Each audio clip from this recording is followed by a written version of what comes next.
Okay. Can you please tell me what you see on the screen?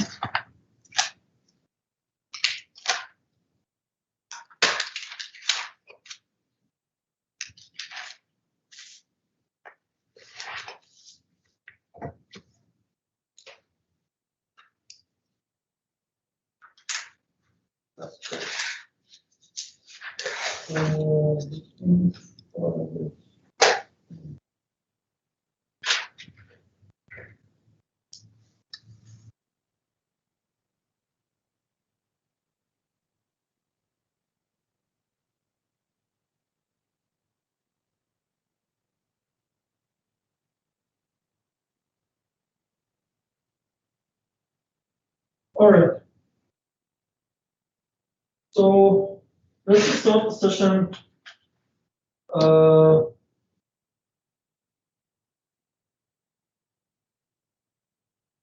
Yeah. So today we want to continue our conversation about the theoretical part of this class. We're diving into theory of data graphics and talk about data in ratio and a couple of things, principles of God that can help us to get rid of the redundancies and so on. As always, try to cover your cough, wash your hands, and stay home when you're sick, and try to prevent touching your eyes and nose and mouth. We've got a couple of announcements. The first one is this ACM student outreach. If you're interested, please send me an email. The other one is this study that we are running together with Dr. Jean, where we are interested to see the brain reaction to programming. And we're going to be using EEG, eye tracking, multiple track cameras to monitor brain activities and eye movements. And we are seeking participants who have at least 6 months of experience with C or C++ programming, and they are older than 18. And if you're interested, send me an email. You will receive $45 to compensate you for your time for the 2 sessions that we're going to do with us. Any questions about that? No? Okay. So before I get to this, I'm not sure if you noticed or not, but I also released the final project. As we agreed last time, we combined the final project and homework 4 together, so that you can have more time to basically spend on that. There are 2 parts in the final project. The first part is asking you to reproduce 2 graphs. One of them is some sort of pie chart, the other one is some sort of bar chart. And then you will receive extra points if you use ggplot2. The second one, the second part that basically holds half of the mark for this final project is asking you to get a data set and do linear mixed model effects. Go through the steps that we covered in terms of visualizing it, taking a look at it, talk about it, figuring out what would be a good mix effect and what would be a good random effect, and basically discuss your choices. You're supposed to have at least 2 mix effects presented, and you need to put a report on this that requires to do minimum of 3 pages, but you're advised to elaborate as much as needed. So 3 pages is really the minimum. So try to talk about the steps a lot. So you need to put the graph and also your code and your data set. And if your data set is too big, then you need to provide the link to the data set. Now you are welcome to use the data set you use for your homework too. if you feel like that's an appropriate data set. If it isn't, then you can just search for another one. It doesn't necessarily need to be a big data. Whatever that can fit type of activity you want to do, make sure that you have a hypothesis before you start running these models. So the reason why something becomes dependent and something becomes independent variables, you need to have justification. Does that make sense? Any question on that? So I gave you till the last week of the semester, I think. I think I put Monday 13th, which was supposed to be the time that we are supposed to have our exam. And this is basically replacing that. So you've got something around a month to deliver this. And I think a month is more than enough to do something like this. But remember, if you face any problem that you couldn't solve, I'm here to help, so you just need to send me an email. But one thing that I cannot do is to basically start answering your questions on Saturday and Sunday, then the Monday is the day we want to deliver this. Okay? If somebody approached me for the first time on Saturday or Sunday, or I see your email for the first time at the very last week, I kind of consider it too late. I still try to help if I can, but most of the time when you hit a problem, we kind of need to do a face-to-face, hands-on thing. This is all programming, so I'm not sure how much I can help you over email. So it should be hands-on, and if you're approaching me the last moment, I'm sorry, it's too late for that. Okay? All right. Any question on that? Everything is clear? All right. Everything is clear online?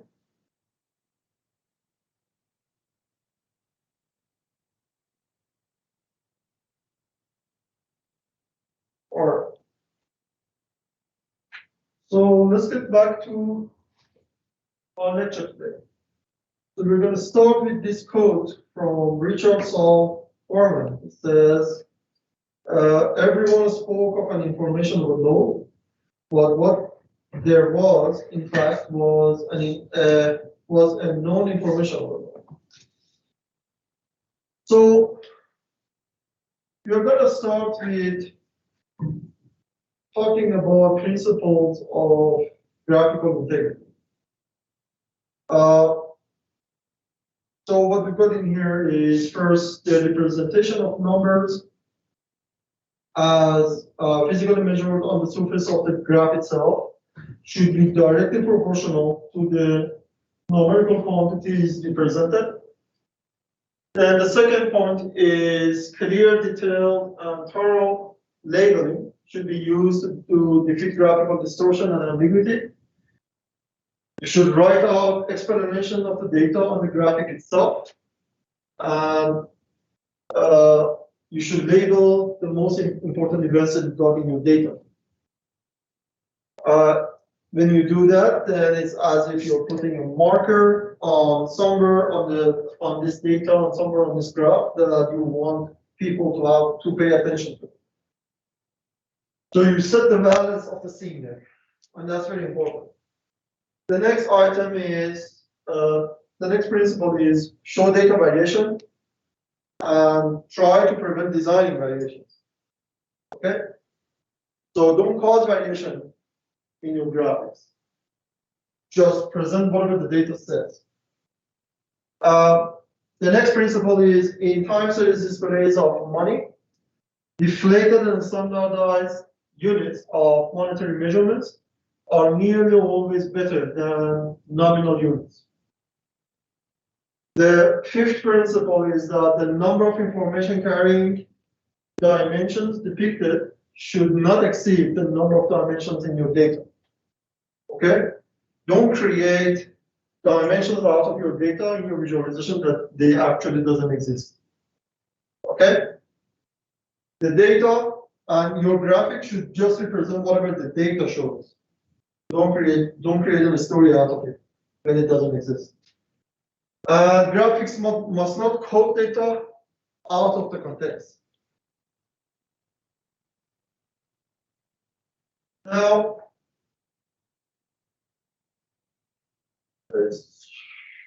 sorry. Okay, so data graphics should draw the viewers' attentions to the sense and substance of the data, not to something else. The data graphical form should present the quantitative contents, and occasionally the artfulness of design makes a graphic worthy of Museum of Modern Art. But essentially, statistical graphics are basically instruments to help people reason about quantitative information.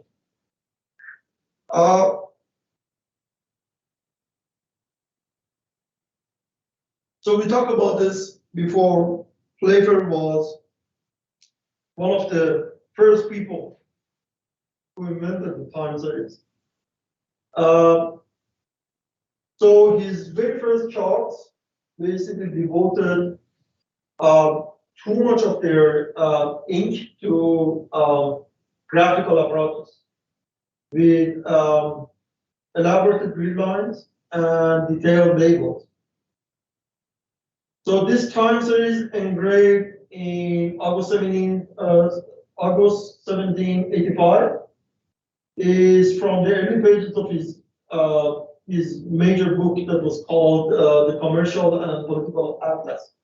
Remember that for the first time in this book, the time series charts being actually presented, and all but 1 out of 44 charts that he presented in that was actually time series.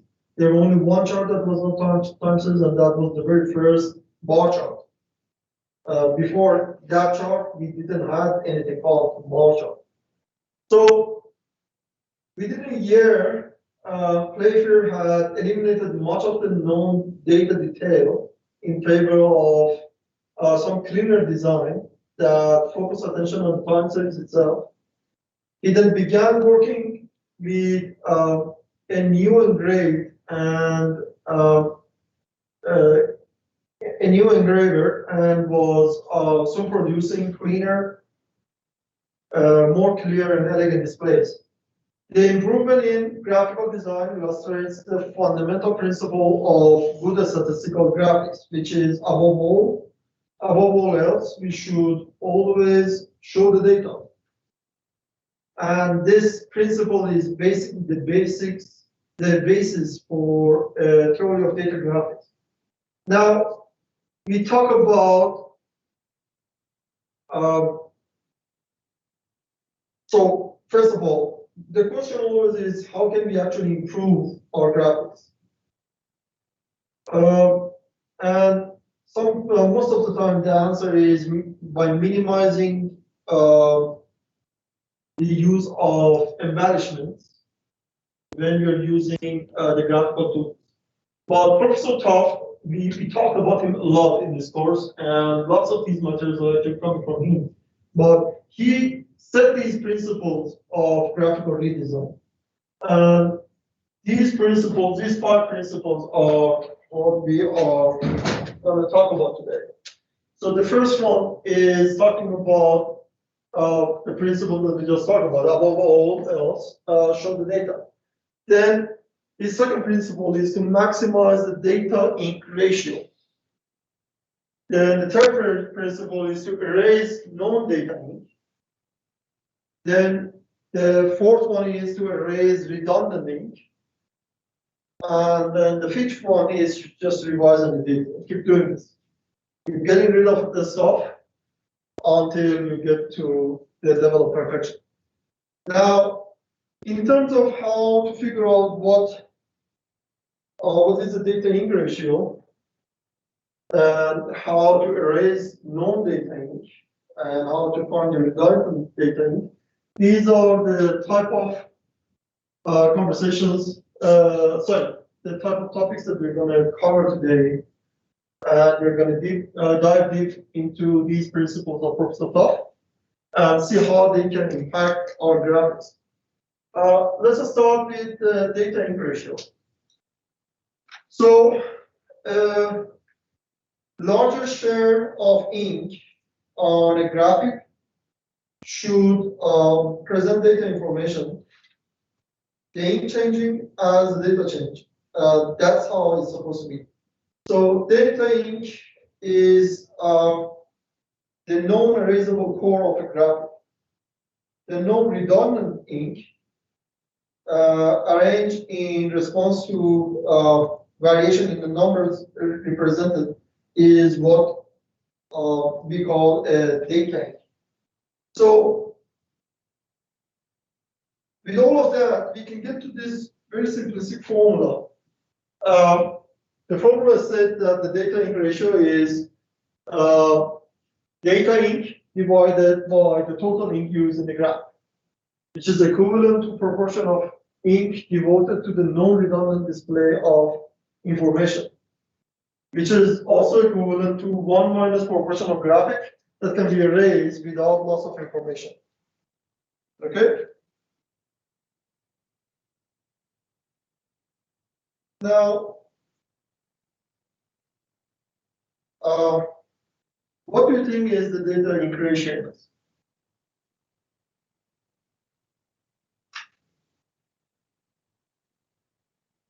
Based on the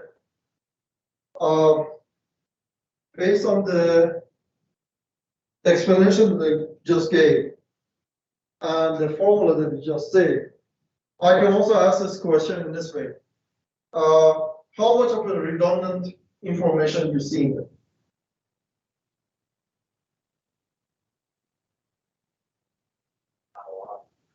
So redundant ink is like something that I can get rid of, and there wouldn't be any harm done in it.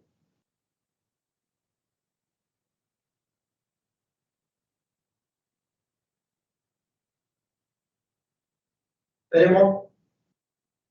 What do you think about this? Ratio is probably pretty high. Maybe minus those labels up there. Do you know what does this shows actually? Let's just stop there. Do you know what this is graphic? No. This is AEG channel. It's brain signal.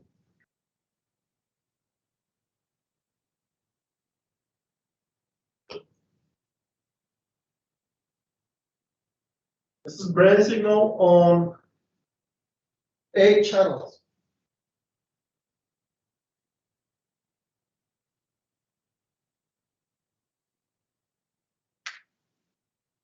Is the M7? Sorry? Is the M7 in the top one mean? M7? Yeah.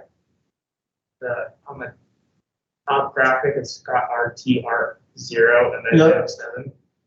Those are just labels. It's not just those, there are also these X's in here, in there, and these scales. These are all the labels. So basically, if you get rid of these labels, every other pixel that you get rid of are actual data. The labels themselves are also actual data. These represent the beginning of the events that are very important. Now, I've got no clue what does that M7 stands for, but it was apparently important enough for this particular data that they put it there. Well, yeah, I got no clue what is that M7.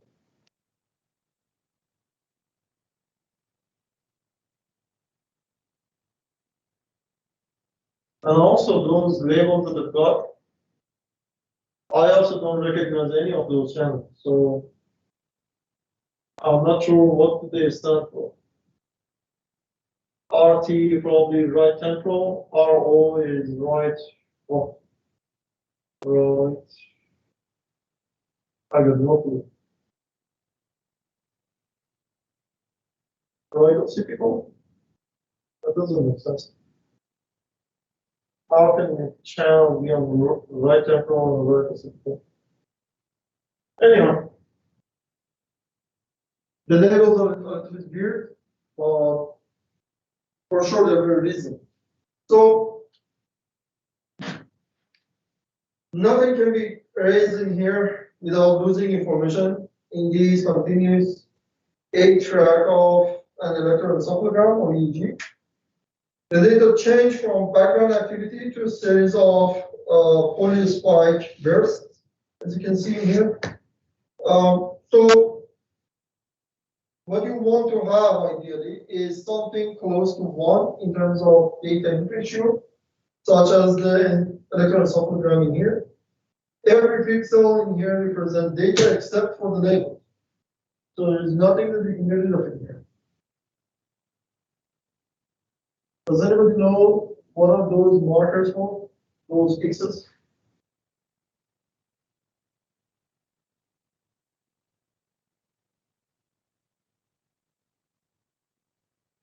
That like the start of an activity or something, something that's causing the brain to react differently, I guess. There are 2 possibilities for that, either a noise or a sort of an activity.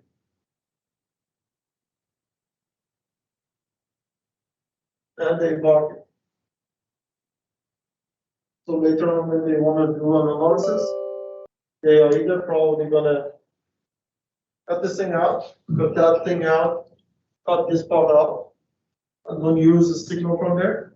Or if that represents the actual start of an event, then let's say an event is 1 second, and they're going to take 1 second from this point, and that's going to be the brain response to that event. So they take that from here, take that from there, there, and there. Okay? Now, here's another example. Let's look at the left graph. Most of the ink in this graph is data ink. The dots and labels on the diagonal are also part of the data ink. We perhaps 10 to 20% non-data ink, which is going to be the grid text and the data frame, and the whole frame. Then now let's take a look at the right graph. In this display, we nearly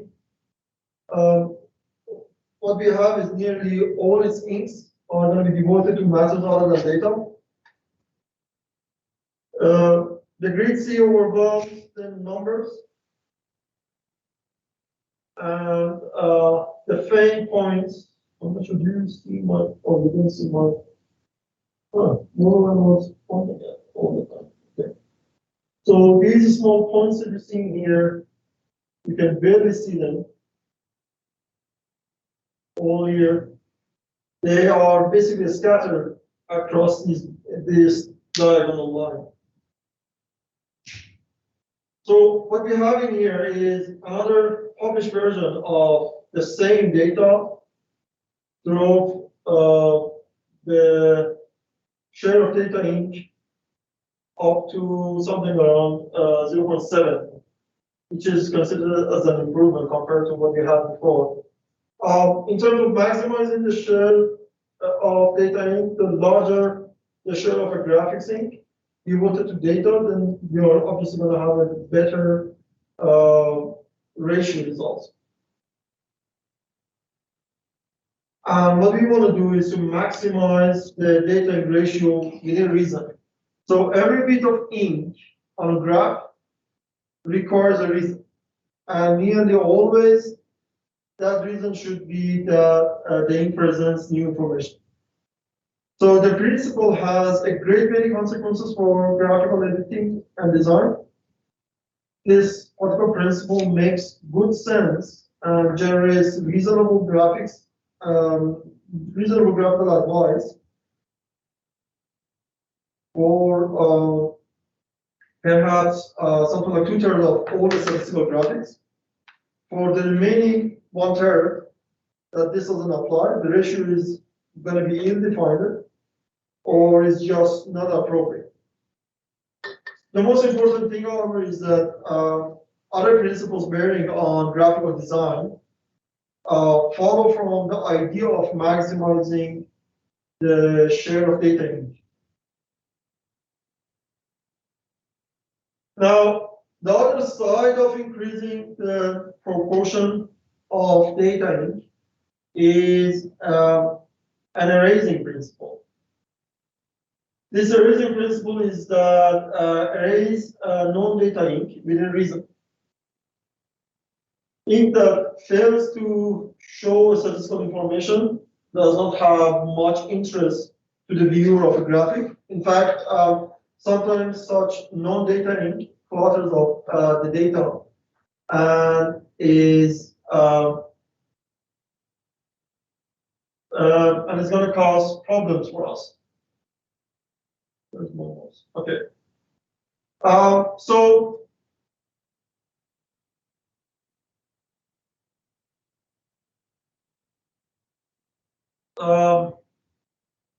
while it is true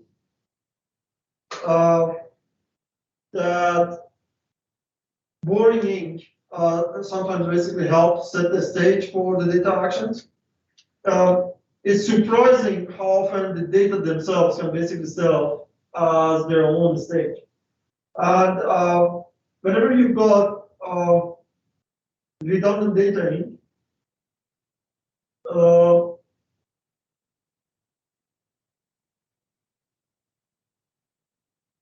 what you've got is, in principle, something that that keeps repeatedly show the same number or the same value.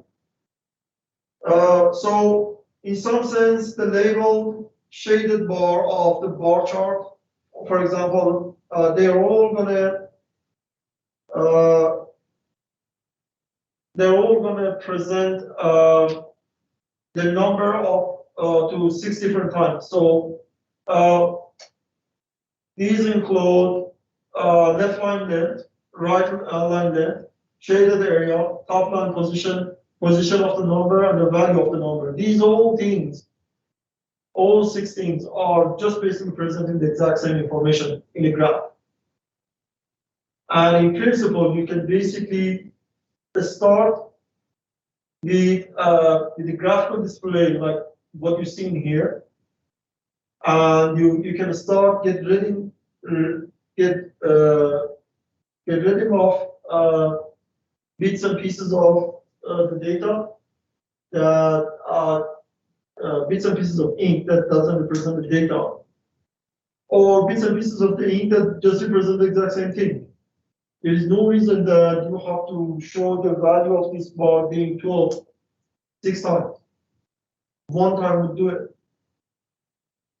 So now we're going to go in a couple of slides. We're going to go through the steps that we're going to take that is going to convert this graph to the graph that you see on the right hand side. But before that, there is one small other thing, and that's an example of this. So here's an exercise for. Can you tell me, based on all principles we learned in this class so far, what is the problem with this figure?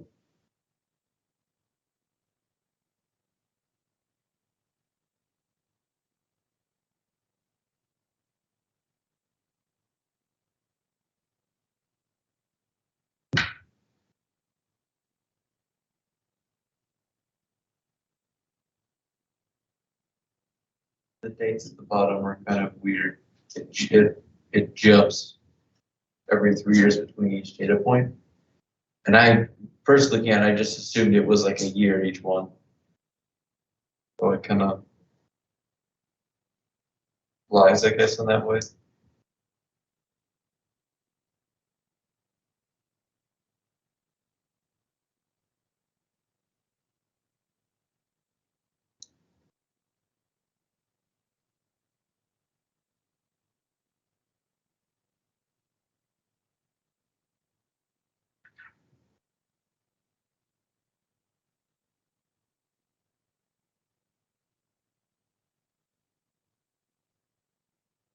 What else?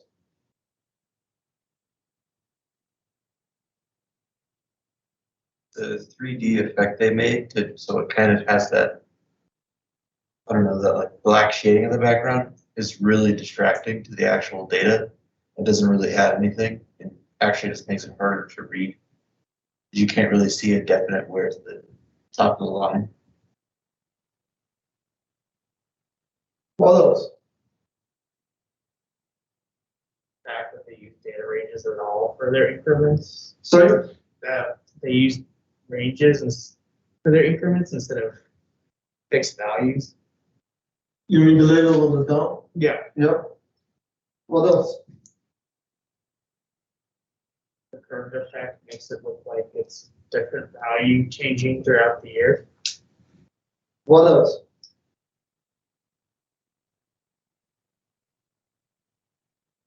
Now, be honest, could you actually see all of these problems before coming to this stuff? Or you would just look at this and say, oh, this is a beautiful thing? Right? Good. If you couldn't and now you can, that's great. Now tell me what else is the problem.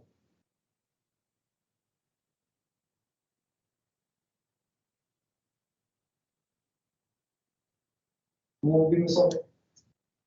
I don't know what the graph is showing. There's no labels on the axes. So Yeah. What else?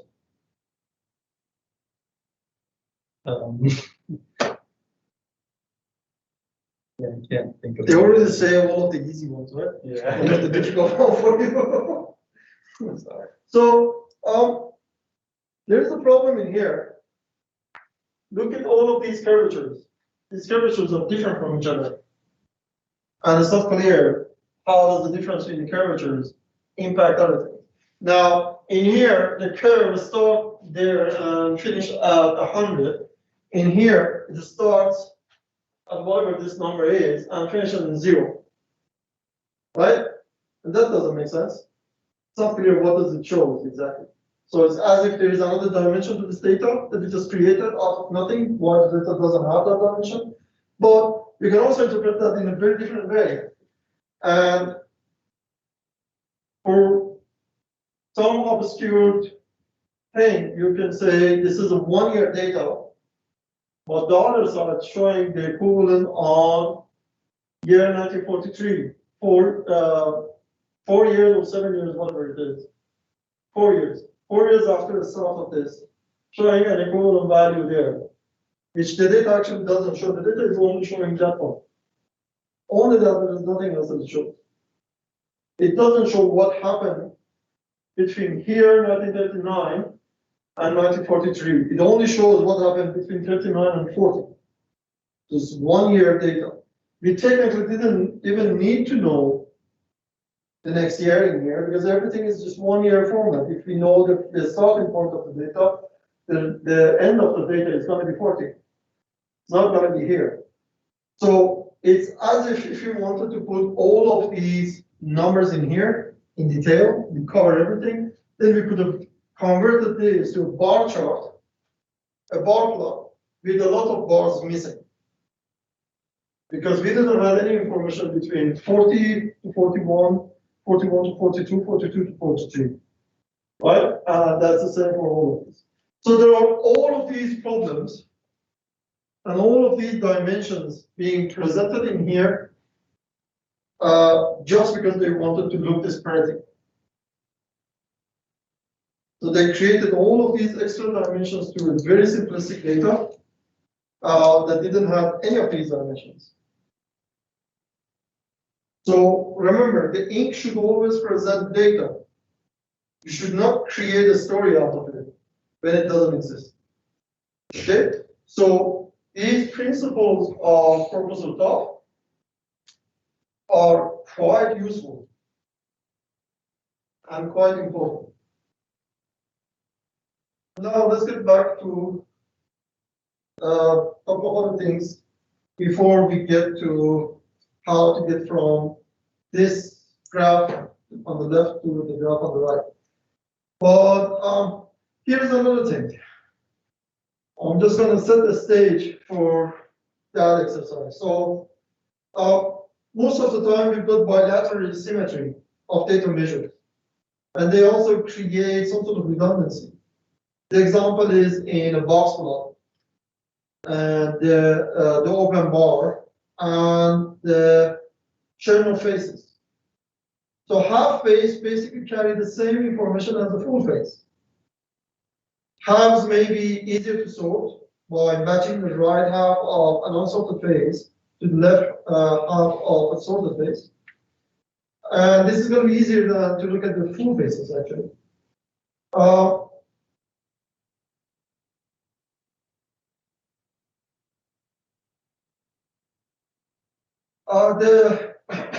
The bilateral asymmetry doubles the space consumed by the design in a graphic without adding any new information. The few studies done on the perception of symmetric designs indicated that when looking at a vase, for instance, a subject would basically examine one of its symmetric halves, glance at the other half, and seeing that it was identical, sees its explanation. The enjoyment of symmetry lies not with the physical properties of the figure. At least I wouldn't suggest anything but symmetry, or the balance, or anything else. Now,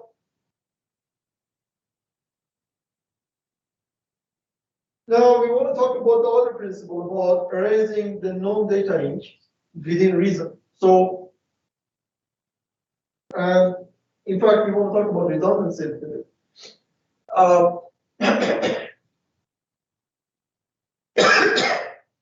So, I just spoke on about how symmetric information and designs basically waste a lot of ink, right? But on the other hand, there are sometimes that semantic information that would create redundancy for us are actually useful. So redundancy of an occasion has its uses, giving context and order to the complexity, facilitating comparisons over various parts of the data, perhaps creating an aesthetic balance. In cyclical time series, for example, parts of the cycle should be repeated so that the eye can track any part of the cycle without having to jump back to the beginning. Such redundancy possibly improves this Marie's 1880 train schedule that we see here. Those people leaving Paris or Lyon in the evening find that their trains run off the right-hand edge of the chart to be picked up on the left-hand side of it again. Now, if we wanted to fix this, we could create something like this. So consider the repeating of the train schedule. Here, the wraparound helps the reader see the continuum from late night through the morning. And attaching an extra half cycle makes every train in the first 24 hours of the schedule a continuous line. It's as if you're mounting it on a cylinder. It's as if we were basically mounting this thing on a cylinder that we connect the two sides together, so they can just carry on it. Now here's another example that you are probably very familiar with. Not this version of it, but things like this are very familiar.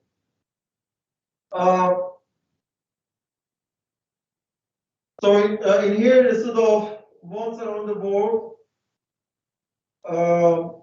in this display of surface ocean currents, 1 2/3 times around is going to be a better one.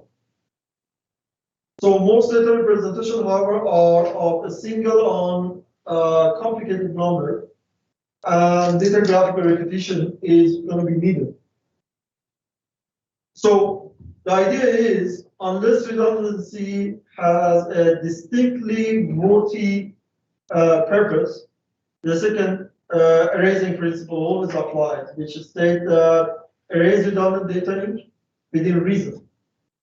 Now, let's get back to that example that we were looking at. So, just as a good editor would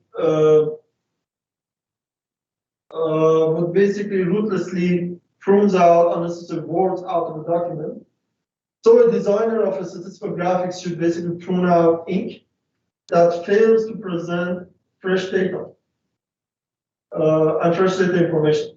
So although nothing can replicate, nothing can replace a good graphical idea applied to an interesting set of numbers, editing and revisioning are as essential to sound graphical design work as they are to writing. So T.S. Eliot basically emphasized that capital importance of criticism in the work of creation itself. Probably, indeed, the larger part of the labor of an author in composing his work is critical labor, the labor of sifting, combining, constructing, expunging, correcting, testing. And he says that this frightful toil is as much critical as creative. Now, let's consider this display that we've got in here, which we basically started the whole conversation with this. So, in here, we're comparing each long bar with that just a short bar to show the viewer that under the various experimental conditions, the long bar is longer. That's all the message that we are trying to convey with this particular graph in here. Now, vigorous pruning improves the graphic immensely while still retaining all the data of the original. It is remarkable that erasing alone can work such a transformation from this to this. The horizontals indicate the paired comparisons and would change if the experimental design changed. So they count as information carrying. All the asterisks are out since every paired comparisons were basically statistically significant, and that's what the asterisk is supposed to show. This is a point that you can just make by putting it inside the caption instead of adding a stuff into the graph.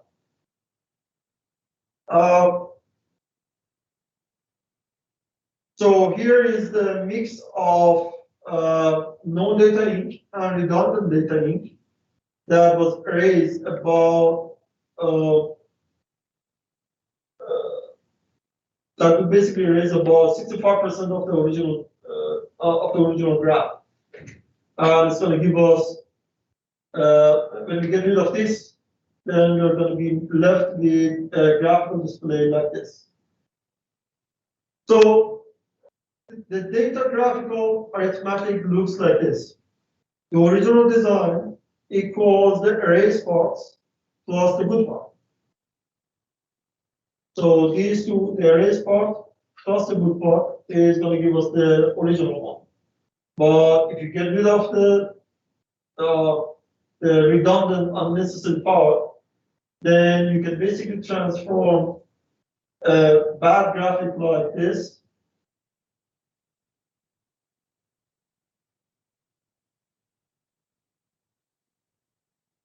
ink is representing the actual data without any additional information and without any repetition. Here's another example. Now, this graphic drawn by the distinguished science illustrator Roger Hayward shows the periodicity of properties of chemical elements exemplified by atomic volume as a function of atomic number. The data ink ratio is less than 0.6, lower because the 76 data points and the reference curves are obscured by the 63 dark green marks arrayed over the data plane like a precision marching band of 63 mosquitoes. Now, the grid ticks compete with the essential information of the graph, and the curves tracing out the periodics and the empirical observations, and the little grid marks, and part of the frame can be safely erased from it. And as a result, we can get something much better in terms of data ink ratio. We can get to something like this. From something like this, we just get rid of these. We can end up with something like this.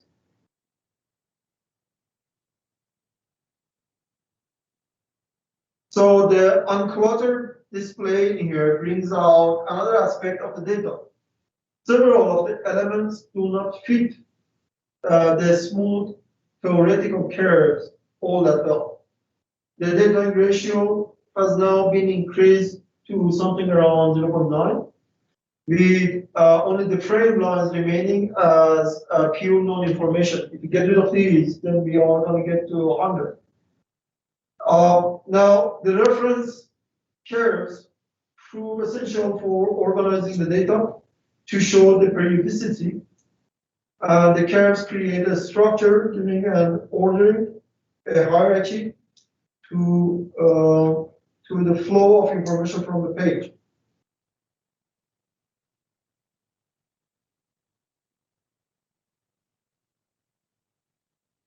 Now, restoring the grid fails to organize the data.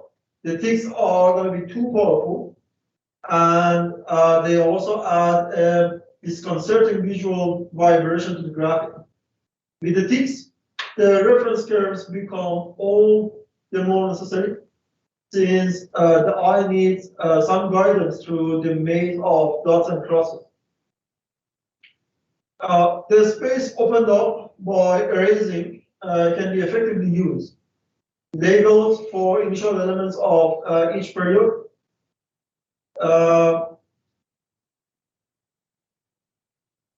And an alkali show the beginning of each cycle in the periodic table of elements and in the graphic. The unusual rare earths are indicated in here. In addition, the label and numbers on the vertical axis are turned to read from left to right rather than the common approach where they read it from bottom to top. And that basically made the graphic slightly more accessible, a little more friendly. Now, the last thing that we want to talk about today is going to be the steps in designing the visualization. There are going to be 6 steps. Starting with intuitive mappings from the data, then selecting and modifying the views, then controlling information density, then work on keys, labels, and legends, and decide to add them and how to add them and so on. Use color with care. We talked about that before. And then capture the importance of aesthetics.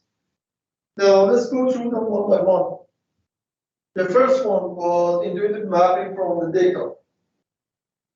You need to consider the semantics of the data. You need to consider the user's domain-specific mental model. You need to consider the spatial attribution, like latitude and longitude. You need to consider time.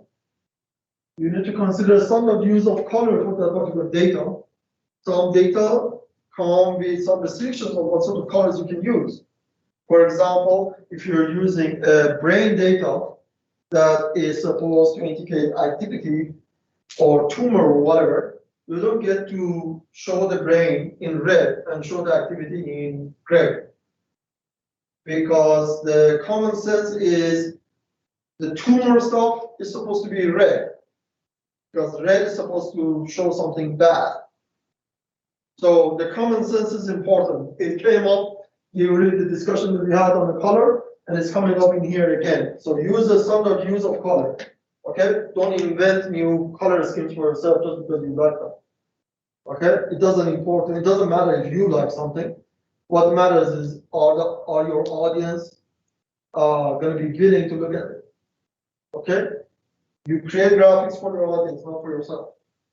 The next one is proper mapping of attribute types to visual feature types. The attribute types are going to be nominal, discrete, continuous, and visual types are going to be color and size.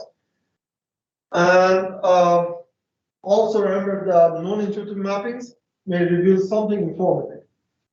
So sometimes you have to try it. Make sense?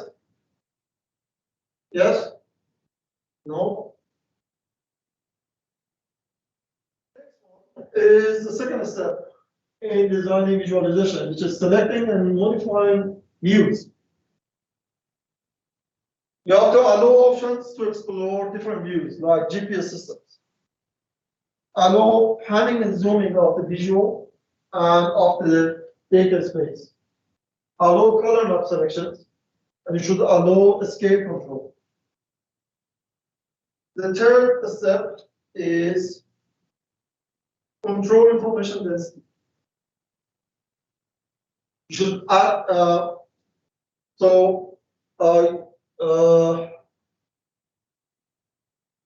we talked about that before.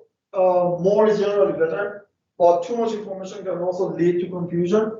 And you should try another visualization rather than just putting everything on top of each other. Okay? Don't try to minimize the number of graphs you're going to have whenever you want to report something. If you need a new graph, just create a new graph rather than trying to combine 2, 3, or 4 graphs into one display. It's going to become more and more difficult to read them, and sometimes that results in some comparisons that the data doesn't support.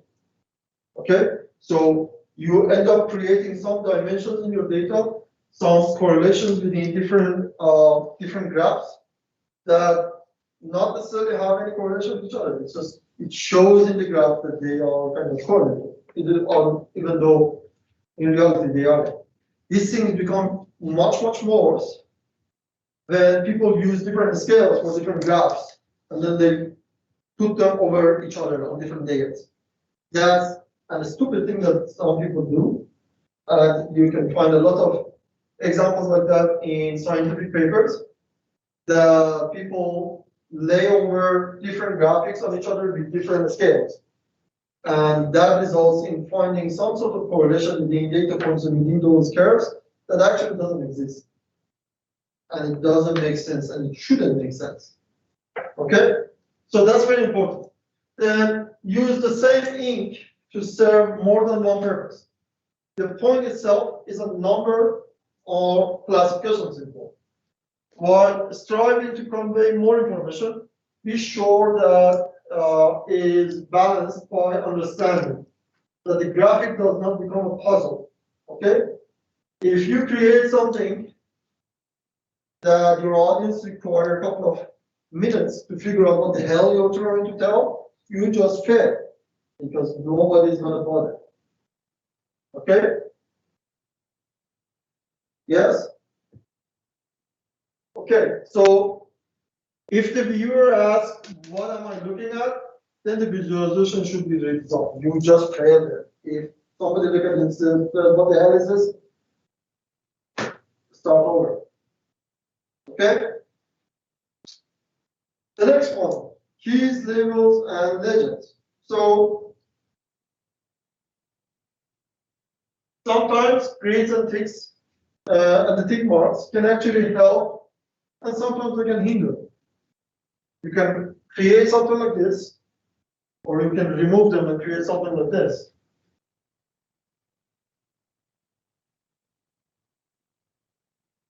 If your intention is to show some sort of correlation over time, then you don't necessarily need to have the ticks. You just need to show the patterns are changing in respect to each other over time in the same manner. Now, the same manner can be positive or negative because you can have a positive correlation or negative, meaning that in something like this, you can have a case where in here it starts from top and in here it comes to down. That's a negative correlation. In here, everything is a positive correlation. It's almost correlated, almost phase lock, time lock. Okay?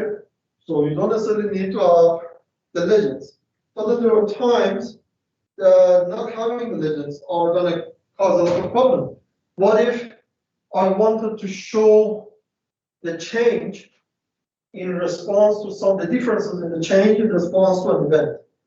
Okay? Now, if I don't have the marker of the time in here, and if I don't have the marker on the magnitude of the signal in here, then I cannot compare the magnitude of the difference between these 4 different waves. So it very much depends on what you want to show. Sometimes it's very important to have the ticks and the legends and the labels, and sometimes it's better to just get rid of them. Just make sure that you get rid of something that doesn't hurt the message that you want to say. And if it does, then you shouldn't get rid of it. Here is another example, set of examples. You can have something like that with everything, which is absolutely ridiculous. Nobody can actually read that. Or even barely you can see the points. Or you can have something like this, much clearer. You see all of the measures there, the important measures, and you can probably come up with the other measures that you don't see. Or you can go with something as simplistic as this. Depending on the message that you want to convey, either this or this is going to work. One thing that is definitely not going to work is that. Make sense? And now another example is in here. You could have all the numbers and all the ticks, or you could basically remove half of them and create something easier to follow. Okay? So more lines and more information you present on the graph, more confusion you are going to cause in terms of what is the important thing to look at. You try in a non-expert eye, they try to find a meaning between this line and these things, and this line and these things. If there is any meaning between this point and this point.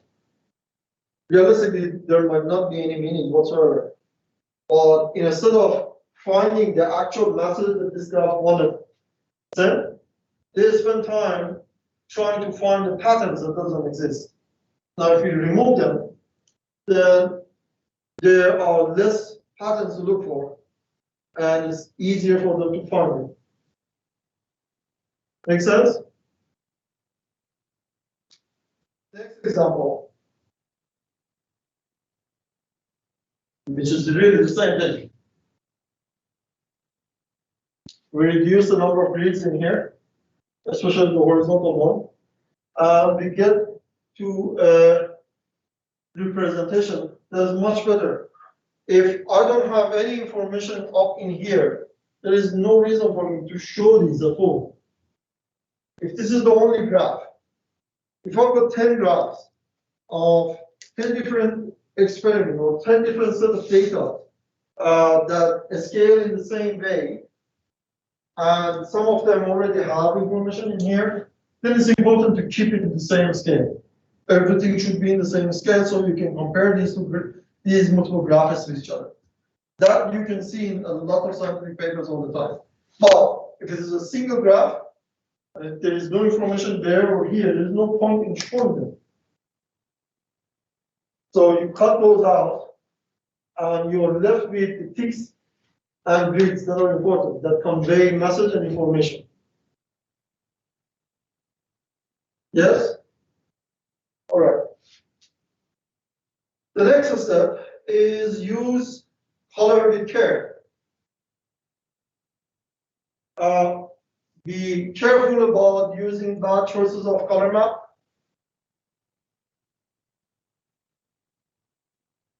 Sorry.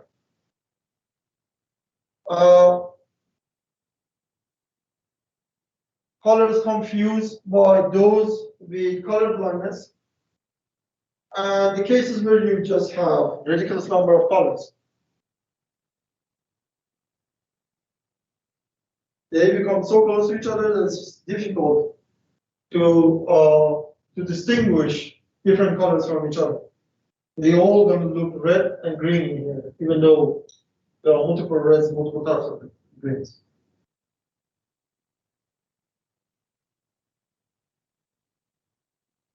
Now, the last step in designing visualizations is the importance of aesthetic.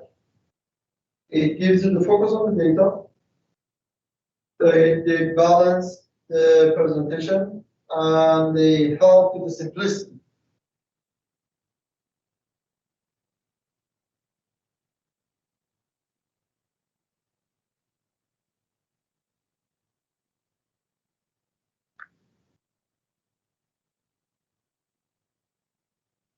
Any questions? No?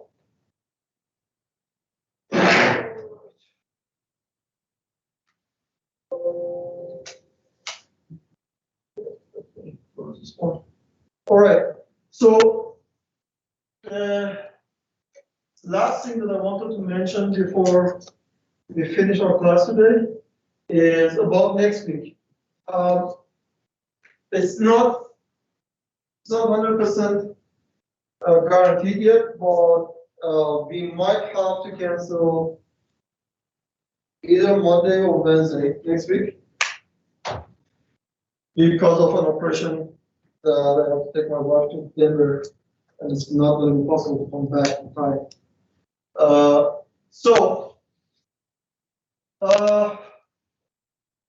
Yeah, based on my calculation, we are actually ahead of the schedule because we have spent less time on R this year, and the reason for it was that I completely changed the R lectures compared to last year, so that it become more direct. So because of that, we are ahead of the schedule. So hopefully canceling this class is not gonna cause any problem. And I'm not in favor of canceling classes. This, in fact, is going to be the very first time I'm canceling class. I've never canceled a class before. Those of you who have been with me in other classes, you know this. So I'm going to let everybody know, hopefully, in Saturday or Sunday, when they informed us. They are testing us. When they informed us if this needs to be done ASAP or not. So if you have to cancel, we cancel. If you did, please use the time to start working on your final project. If you haven't taken a look at it, take a look at it. It's gonna take a fair amount of effort. It's not an easy thing to do, it's gonna take time. So you need to spend a lot of time on that to find your data sets, to figure out how to basically put those two graphs together to look alike and so on. Any questions? No? All right. I hope you enjoy the rest of your day. You'll see you all next week.